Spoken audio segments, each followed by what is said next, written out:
بسم اللہ الرحمن الرحیم اعوذ باللہ من الشیطان الرجیم بسم اللہ الرحمن الرحیم مقاصد سوم کتاب البیع سبق نمبر 117 گفتگو تھی شرائط الوضعین میں سے چھٹی شرط العلم بقدر المسمن۔ تو آج کے اس سبق میں ایک نئے مسئلے کے بارے میں گفتگو ہے۔ مسئلہ یہ ہے کہ حل یجوز بیع الصیب ثوب والاراضی مع المشاہدہ۔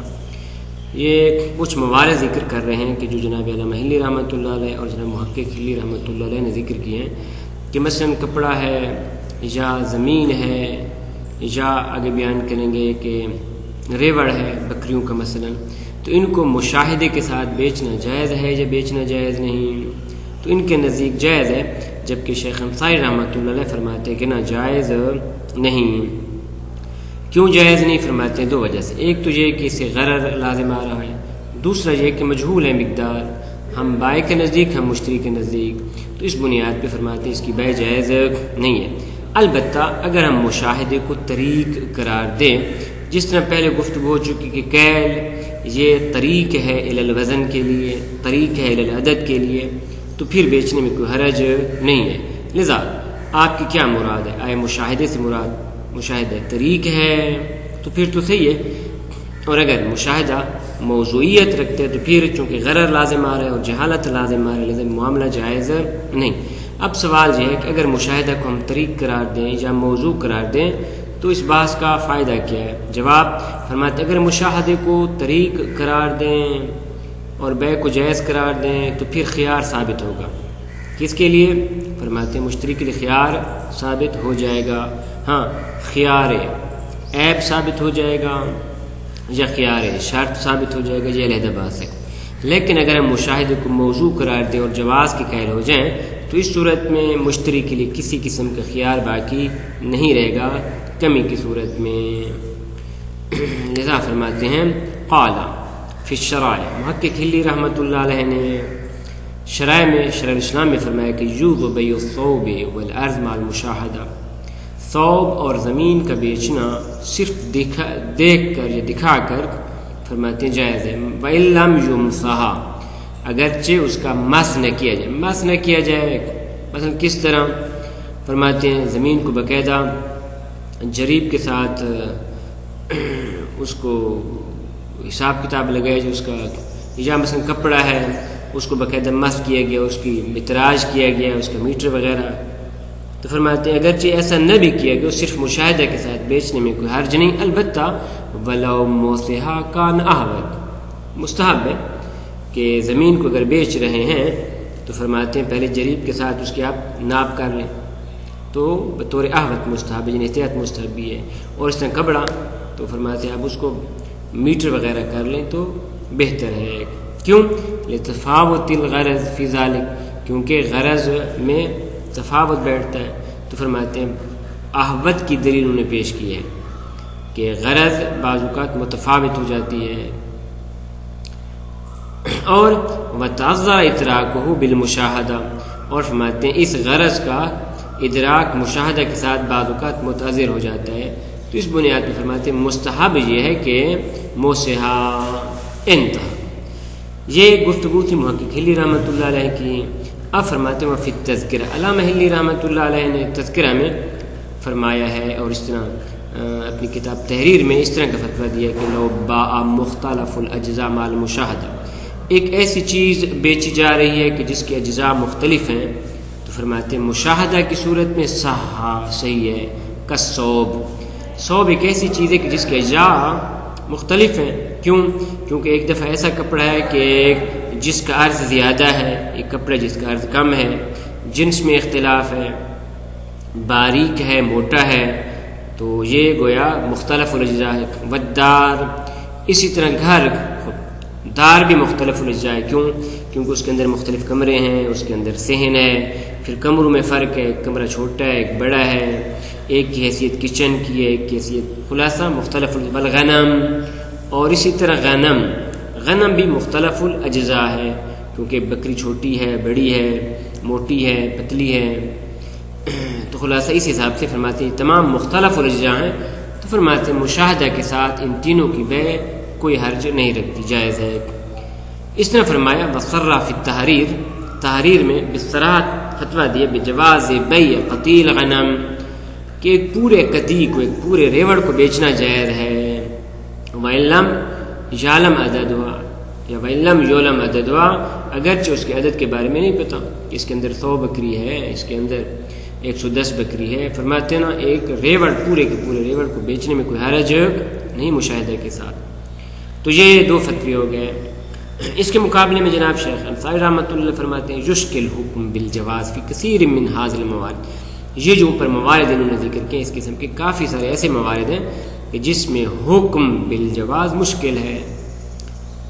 کیوں؟ یہ ثبوت الغرر، کیونکہ اسے دھوکھا اور غرر لازم آتا ہے، اور پہلے ذکر ہو چکا کہ نہان نبی عن الغرر، غالباً اسے غرر لازم آتا ہے۔ البتہ بہت کم موارد ہیں کہ جہاں پہ غرر لازم نہ ہو، اور ہم نے پہلے بیان کیا کہ غرر سے مراد غرر نوعی ہے، نہ غرر شخصی۔ اور اس کے علاوہ ما جہالت ہے، کس طرح ازرع الثوب، کہ بالآخر کپڑا کتنے میٹر کا ہے، اس طرح عدد قتیل غنم، اس ریوڑ میں کتنی بکریاں ہیں، تو مجہول ہے۔ والاعتماد فی عددها على ما يحصل تخمینا بالمشاہدہ عین المجازفہ، یہاں پہ فی عددها یعنی عدد ہا ضمیر کا مرجع کیا قتیل غنم، قطیع غنم میں اعتماد کرنا اس طرح کہ اندازتاً مشاہدہ سے اس کا عدد معلوم ہو جاتا ہے، فرماتے ہیں عین المجازفہ ہے، یہ اب تخمیناً بیچ رہے ہیں، اور پہلے بیان ہو چکا کہ تخمیناً بیچنا جائز نہیں۔ وبالجملہ کلی طور پہ فَإِذَا فَرَضْنَا، اگر ہم فرض کرتے ہیں کہ مقدار مالیت الغنم، کہ غنم کی مالیت کی مقدار قلت اور کثرت کے اعتبار سے یعلم بالعدد، یہ عدد کے ساتھ معلوم ہوتی ہے، تو فلا فرق بین الجہل بالعدد فیہا وبین الجہل بالمقدار فی المکیل والموزون والمعدود، کیونکہ پہلے انہوں نے بیان بتایا تھا کہ کس طرح معدود معلوم کر سکتے ہیں۔ فرماتے ہیں کسی چیز کی مالیت کو آپ دیکھیں کہ اس کی مالیت کی مقدار، اس کی مقدار کی مالیت عدداً معلوم ہو رہی ہے تو کہیں گے معدود ہے۔ فرماتے جب آپ یہ کہہ رہے ہیں کہ مالیت غنم قلت اور کثرت کے اعتبار سے عددی ہے، تو بس پتہ چلا کہ یہ معدود ہے۔ تو جب معدود ہے تو معدود کو مشاہدہ کے ساتھ بیچنا جائز نہیں، کیونکہ فرق نہیں کہ ایک دفعہ آپ معدود میں عدد سے جاہل ہوں اور مکیل و موزون میں آپ ان کی مقدار سے جاہل ہوں، تو کوئی فرق نہیں۔ تو جس طرح وہاں پہ مکیل و موزون و معدود وہاں پہ ہم نے بیان کیا تھا کہ بیچنا جائز نہیں، یہاں پہ اس قطیع غنم کا بیچنا بھی جائز نہیں ہوگا۔ وقضى الحكم في عدد الأذرع والطاقات في الكرابيس والجربان في كثير من الأراضي المقدر عادة بالجریب، اسی طرح کپڑے کے میٹر کے بارے میں آپ کو پتہ نہیں کہ کتنے میٹر ہے، والطاقات تھان ہے پورا، فی الکرابیس یعنی کپڑوں میں، والجربان جربان جریب کی جمع ہے، اور اس طرح نہیں پتہ کتنی جریب ہے۔ بہت ساری ایسی زمینیں میں کہ جن کی پیمائش عادتاً جریب کے ساتھ کی جاتی ہے، تو جب جریب کا پتہ نہیں آپ کو تو مشاہدتاً یہ جائز نہیں۔ البتہ نعم ربما يتفق تعارف عدد خاص فی اذر بعض طاقات الکرابیس، ہاں بعض اوقات متعارف یہ ہے کہ ایک تھان کے اندر کتنے میٹر ہوتے ہیں، تو اس حساب سے تھان کے حساب سے بیچنے میں کوئی حرج نہیں ہے، لیکن یہاں پہ مسئلہ مختلف ہو جائے گا۔ کیونکہ اس صورت میں مسئلہ چلا جائے گا طریقیت کی طرف، لذا فرماتے ہیں لیکن الاعتماد علی ھذا، اس متعارف عدد پہ اعتماد کرنا کہ تھان کے اندر مثلا 50 میٹر ہوتے ہیں، 100 میٹر ہوتے ہیں، من حیث کون طریقاً الی العدد الازرو، تو یہ ایسے ہی ہے کہ آپ عدد ازرا کی طرف، جی ہاں ازرا یعنی میٹر کی تعداد کی طرف ایک طریق لے رہے ہیں۔ فرماتے یہ مثل ایسے کا نظیر اخبار البائع، جس طرح بائع خبر دیتا ہے، اور ہم نے وہاں پہ بیان کیا تھا پہلے مسئلے میں کہ اگر بائع خبر دے رہا ہے تو وہاں پہ دیکھیں گے کہ بائع کا خبر دینا بطور طریقیت ہے یا بصورت استقلال ہے، لذا اس بنیاد پہ ہم نے وہاں پہ خیار بیان کیا تھا کہ مشتری کی صورت میں خیار ہے، بس یہاں پر بھی فرماتے ہیں مشتری کو خیار حاصل ہوگا۔ وَلَيْسَ هَذَا مَعْنَى كِفَایَةُ الْمُشَاهَدَةِ، اس کو ہم مشاہدہ کے معنی میں نہیں لے سکتے. خوب، اب سوال یہ ہے کہ بالآخر فائدہ کیا ہے؟ فرماتے ہیں فائدہ حاصل ہوگا خیار کی صورت میں. وَتَظْهَرُ الثَّمْرَةُ فِي ثُبُوتِ الْخِيَارِ، ثمرہ ظاہر ہوگا ثبوت خیار کی صورت میں کہ اِذْ عَلَىٰ تَقْدِيرِ كِفَایَةِ الْمُشَاهَدَةِ. اگر آپ یہ کہیں جس نے محقق ہلی اور علامہ ہلی رحمۃ اللہ علیہ نے فرمایا کہ مشاہدہ کافی ہے اور بحث صحیح ہے، تو لا يثبت خیار ما تبین قلت العذر بالنسبت الى محاصل التخمین بھی من المشاہدہ. تو اس صورت میں مشاہدہ کی صورت میں اگر کپڑے میں کمی واقع ہو رہی ہے تو فرماتے ہیں خیار ثابت نہیں ہوگا مشتری کے لیے الا، ہاں البتہ یہ خیار ثابت نہیں ہے، خیار تخلف ثابت نہیں ہے، لیکن دوسرا خیار ثابت ہو سکتا ہے. مثلا کس طرح؟ الا اذا قان النقص عیبا، ہم کہیں کہ یہ کپڑا ناقص ہے تو پس عیب ہے اور خیار عیب شروع ہو جائے گا. او اشترط عدد خاصا، یا اس نے شرط لگائی تھی کہ عدد خاص کی من حیث الذرا طولا وعرضا، کہ یہ جو کپڑا ہے طولی لحاظ سے اتنے میٹر پہ ہونا چاہیے یا عرضی لحاظ سے 1.5 میٹر کا ہونا چاہیے. جو طول لمبائی کو کہتے ہیں، عرض چوڑائی کو کہتے ہیں. تو اگر اس قسم کی کوئی شرط لگائی تھی تو اس صورت میں خیار شرط یہ آ جائے گا. بس یہ دو خیار اس کے لیے ممکن ہے، وگرنہ کلی طور پہ فرماتے ہیں اگر مشاہدہ کافی ہے تو اس کے پاس خیار باقی نہیں رہے گا. وبالجملہ فالمیار ہونا دفع الغرر شخصی، بس اس صورت میں فرماتے میار دفع غرر شخصی ہے بشرط کہ اذا لم یرد ہونا نص بالتقدیر، اذ کیونکہ یہاں پہ تقدیر کے بارے میں ہمارے پاس کوئی نص موجود نہیں کہ لیحتمل اناطۃ الحکم حکم بھی، تاکہ ہم اس نص کے مطابق حکم کو منوط کریں. بلو لم یکن غرر، اگرچہ غرر نہ بھی ہو.